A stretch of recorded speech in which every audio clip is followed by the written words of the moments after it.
Have a nice day students. मैं प्रदीप कुमार स्वामी आपके अपने YouTube channel Pradeep physics Nohar में आप सभी का सादर अभिनंदन है।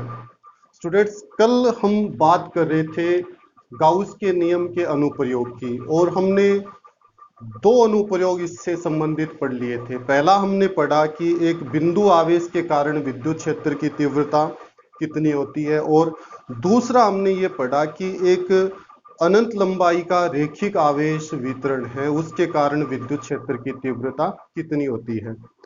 अब स्टूडेंट आगे का आज का जो अपना टॉपिक है वो है तीसरा अनुप्रयोग कि एक अपरिमित यानी इनफाइनाइट अपरिमित आवेशित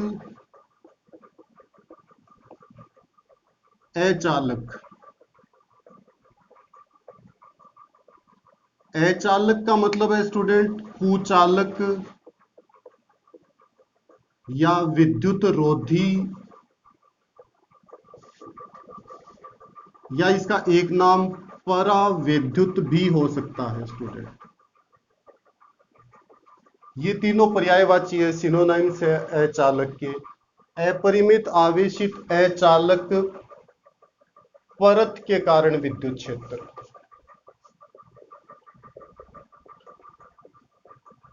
ये अपना आज का टॉपिक होगा स्टूडेंट। एक आवेशित अचालक परत, परत का मतलब जिसकी थिकनेस न के बराबर हो, जिसकी मोटाई न के बराबर हो। जैसे हम किसी बुक की बात करते हैं तो पूरी जो बुक है स्टूडेंट वो एक पट्टिका कहला सकती है, जबकि उसका प्रत्येक पृष्ठ प्रत्येक पेज जो है उसको हम परत कह सकते हैं। तो अपने पास एक परत है स्टूडेंट, जैसे ये एक परत है और इस परत को हमने इस प्रकार से रखा है। ये एक परत मैंने रख दी है। इस परत का जो तल है वो इस बोर्ड के तल के लंबवत है। ये बोर्ड का तल है स्टूडेंट और ये परत का तल है। इस प्रकार से परत को रखा है। इस परत से लंबवत r दूरी पर ये पॉइंट P है। यहां हमें विद्युत क्षेत्र ज्ञात करना स्टूडेंट। ये परत आवेशित है स्टूडेंट, इसको हमने पॉजिटिव आवेशित कर रखा है। इसके कारण P पर हमें विद्युत क्षेत्र ज्ञात करना है। पर स्टूडेंट P पर विद्युत क्षेत्र का परिमाण ज्ञात करने से पहले हमें बिंदु P पर विद्युत क्षेत्र की दिशा ज्ञात करनी होगी। जैसे कि हमने अपरिमित लंबाई के रेखिक आवेश वितरण के कारण जब विद्युत क्षेत्र ज्ञात किया था तो उससे पहले हमने विद्युत क्षेत्र की दिशा ज्ञात की थी और हमने देखा था कि एक अनंत लंबाई का, जैसे ये रेखिक आवेश वितरण है, तो इसके कारण यहां पर विद्युत क्षेत्र की दिशा ये थी, इस तार के लंबवत। उसी प्रकार यहां पर भी हमें विद्युत क्षेत्र की दिशा ज्ञात करनी होगी स्टूडेंट। तो जैसे ये अपनी परत थी स्टूडेंट, हम विद्युत क्षेत्र की दिशा ज्ञात करने के लिए इस परत को फिर से बना रहे हैं। जैसे ये एक अपनी परत है, इसको हमने आवेशित कर रखा है, इसको एक समान रूप से आवेशित कर रखा है स्टूडेंट। आवेश जो है वो परत पर है, इसलिए यहां पर हम ये मानेंगे कि इसका जो पृष्ठीय आवेश घनत्व है वो सिग्मा है, सिग्मा कूलाम प्रति मीटर स्क्वायर। और ये पॉइंट P है जहां हमें विद्युत क्षेत्र की दिशा ज्ञात करनी है। परत से P की जो लंबवत दूरी है वो मैंने मान ली स्मॉल r है। ठीक है स्टूडेंट, ये परत पर एक पॉइंट लिया मैंने O से P की जो डिस्टेंस है वो r है। O से ऊपर और O से नीचे एक समान क्षेत्रफल अल्पांश dA ले रहा हूं स्टूडेंट मैं। ये मैंने दो क्षेत्रफल अल्पांश लिए। जैसे हमने रेखिक आवेश वितरण के कारण जब विद्युत क्षेत्र की दिशा ज्ञात की थी तो हमने वहां पर रेखिक अल्पांश लिए थे, वैसे यहां पर पृष्ठीय अल्पांश हो गए dA। दोनों अल्पांश A और B का क्षेत्रफल सेम है, dA है। दोनों पर आवेश कितना होगा स्टूडेंट? देखिए इसका जो आवेश घनत्व है वो सिग्मा है, यानी इकाई क्षेत्रफल का आवेश सिग्मा है, तो dA क्षेत्रफल का आवेश यहां भी सिग्मा dA होगा स्टूडेंट, और यहां पर भी जो आवेश है वो सिग्मा dA होगा। अब स्टूडेंट इस अल्पांश A पर जो अल्पांश है उसके कारण P पर विद्युत क्षेत्र की जो डायरेक्शन है वो ये होगी, क्योंकि ये एक छोटा सा अल्पांश है डी ए, जिसको हम बिंदुवत मान सकते हैं, और बिंदुवत पॉजिटिव आवेश के कारण विद्युत क्षेत्र की जो दिशा है हमेशा दूर की तरफ होती है। इसका नाम दे दिया मैंने DE1। इसी प्रकार बी पर जो अल्पांश क्षेत्रफल है उसके कारण विद्युत क्षेत्र की डायरेक्शन ये हो जाएगी स्टूडेंट, क्योंकि ये भी एक पॉजिटिव बिंदु आवेश है, क्योंकि क्षेत्रफल जो है वो अल्पांश है और अल्पांश को हम एक बिंदुवत मान सकते हैं, और इसका नाम दे दिया हमने DE2 वेक्टर। यहां पर ए के कारण विद्युत क्षेत्र DE1 वेक्टर है और बी के कारण विद्युत क्षेत्र DE2 वेक्टर है। स्टूडेंट्स यहां पर AP और BP दोनों डिस्टेंस बराबर होगी, क्योंकि O से A और B की डिस्टेंस सेम है, इसलिए ये दोनों एंगल भी सेम होंगे और AP और BP डिस्टेंस भी सेम होगी। देखिए स्टूडेंट्स, ए और बी पर जो अल्पांश लिए हैं दोनों के क्षेत्रफल सेम है, दोनों की पी से दूरी सेम है, इसलिए DE1 का मैग्नीट्यूड और DE2 वेक्टर का जो मैग्नीट्यूड है वो भी कैसे होंगे, इक्वल होंगे। अब DE1 वेक्टर इस दिशा में है, DE2 वेक्टर इस दिशा में है, इसलिए हमें इनका परिणामी विद्युत क्षेत्र या परिणामी विद्युत क्षेत्र की दिशा ज्ञात करने के लिए DE1 और DE2 को घटकों में वियोजित करना होगा। इसके लिए मैंने OP को थोड़ा आगे बढ़ा दिया स्टूडेंट, और OP के लंबवत ये एक रेखा खींच दी।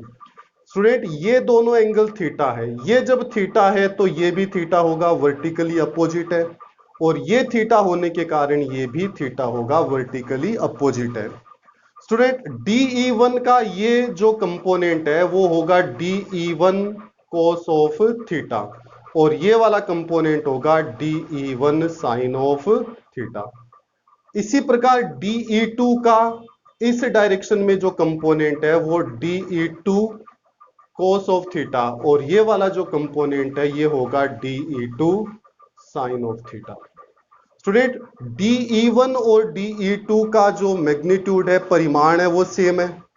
यहां देखिए DE1 sin थीटा और DE2 sin थीटा दोनों के परिमाण सेम होंगे, दोनों के साथ sin थीटा है, परिमाण में ये और ये सेम है, दिशा में विपरीत है, एक दूसरे को क्या कर देंगे, निरस्त।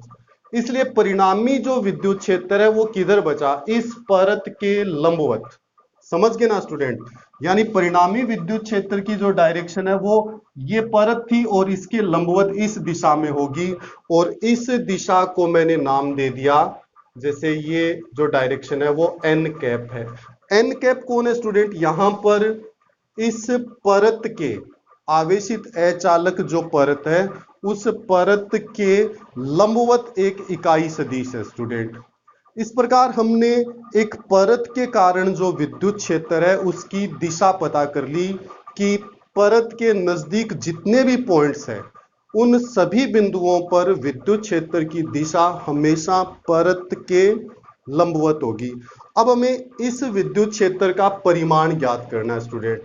गाउस के नियम से जब हम विद्युत क्षेत्र ज्ञात करेंगे तो हमने जैसे कि पहले बात की थी कि हम एक काल्पनिक बंद पृष्ठ की कल्पना करेंगे स्टूडेंट, जिसे हम गाउसियन पृष्ठ कहते हैं। तो यहां पर हम परत के पास एक काल्पनिक बंद पृष्ठ की कल्पना करते हैं स्टूडेंट, जिसका नाम होगा गाउसियन पृष्ठ। इसके लिए मैं फिर से परत को बना रहा हूं स्टूडेंट, ये जैसे मैंने परत को बना दिया, यहां पर मैंने ये पॉइंट लिया था P, इस P पर हमें विद्युत क्षेत्र ज्ञात करना था। जब हम P पर विद्युत क्षेत्र ज्ञात करेंगे तो हम यहाँ एक बंद पृष्ठ की कल्पना करेंगे, और P जो है उस बंद पृष्ठ गाउसियन पृष्ठ के ऊपर होना चाहिए। तो इस प्रकार मैंने एक बेलनाकार गाउसियन पृष्ठ की कल्पना की है स्टूडेंट। ये लीजिए, ये बेलनाकार एक गाउसियन पृष्ठ हो गया। इस गाउसियन पृष्ठ का आधा जो भाग है वो परत के दाईं ओर है और आधा जो भाग है वो परत के बाईं ओर है।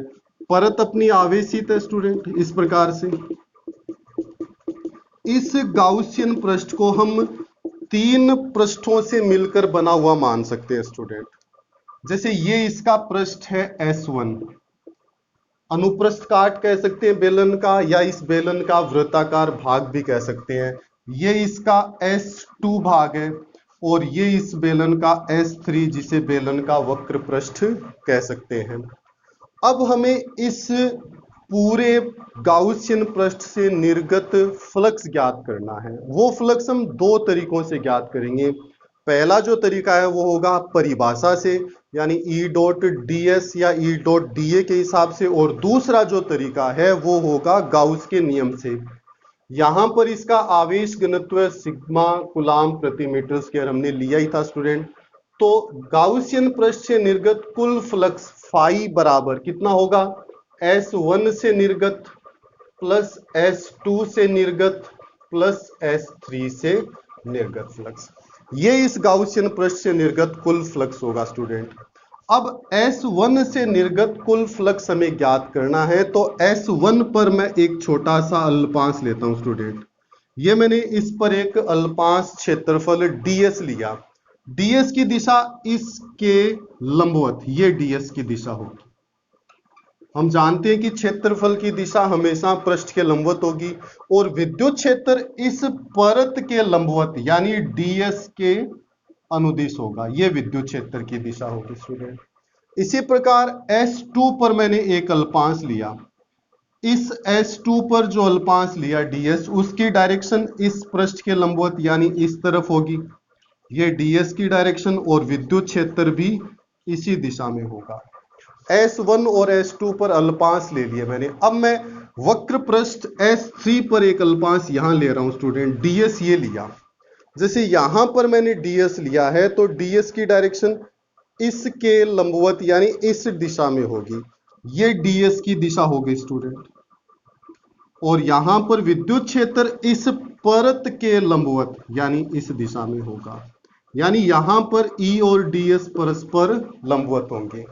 स्टूडेंट फाई नेट लिखना है गाउसियन पृष्ठ से निर्गत कुल फ्लक्स। परिभाषा से S1 से निर्गत कुल flux E dot ds। S1 के लिए, और S1 एक बंद पृष्ठ है इसलिए इंटीग्रेशन कर दिया। एक बंद पृष्ठ के लिए E डॉट ds हम जानते हैं परिभाषा से आया है, प्लस S2 से निर्गत कुल फ्लक्स E डॉट ds, और प्लस S3 से निर्गत कुल फ्लक्स। ये लीजिए स्टूडेंट, हमने तीनों बंद पृष्ठों S1, S2, S3 से निर्गत फ्लक्स को लिख दिया है। फाई बराबर S1 के लिए जो नेट फ्लक्स है वो स्टूडेंट होगा E ds cos ऑफ 0, क्योंकि S1 पर E और ds की जो डायरेक्शन है वो सेम है, इसलिए cos 0। S2 के लिए भी स्टूडेंट E और ds एक ही दिशा में है, तो E ds cos of 0। S3 के लिए स्टूडेंट, S3 के लिए E और ds परस्पर लंबवत है, इसलिए cos ऑफ 90। cos ऑफ 90 की जो वैल्यू है वो 0, इसलिए ये जो पद है वो 0 हो जाएगा। cos ऑफ 0 की जो वैल्यू है वो 1 होगी, इसलिए गाउसियन पृष्ठ से निर्गत कुल फ्लक्स, इसको लिखा मैंने E। इंटीग्रेशन क्लोज सरफेस के लिए S1 के लिए और ds, cos 0 की वैल्यू 1 होगी, प्लस इसको लिख रहा हूं स्टूडेंट E को बाहर किया, integration for close surface S2 के लिए, और इंटीग्रेशन ds। इंटीग्रेशन ds इसका मतलब ये टोटल क्षेत्रफल, और इसको हम कह सकते हैं इस गाउसियन पृष्ठ यानी इस बेलन का अनुप्रस्थ काट क्षेत्रफल। मान लिया इस बेलन का ये जो अनुप्रस्थ काट क्षेत्रफल है ये S है स्टूडेंट। बेलन का अनुप्रस्थ काट क्षेत्रफल S है, इसलिए हम इसको लिख सकते हैं फाई बराबर E integration for close surface S1 के लिए ds कितना होगा स्टूडेंट S, प्लस इसी प्रकार S2 का जो टोटल एरिया है वो भी इसके सेम होगा, यानी S। ES एंड ES मिलकर हो गए स्टूडेंट 2ES। Equation first. इस प्रकार हमने परिभाषा से गाउसियन पृष्ठ से निर्गत कुल फ्लक्स ज्ञात कर लिया स्टूडेंट। अब हम गाउस के नियम से कुल फ्लक्स ज्ञात करेंगे। गाउस के नियम से कुल फ्लक्स कितना होता है स्टूडेंट, फाई बराबर कुल आवेश और बटा में एप्सिलॉन नॉट।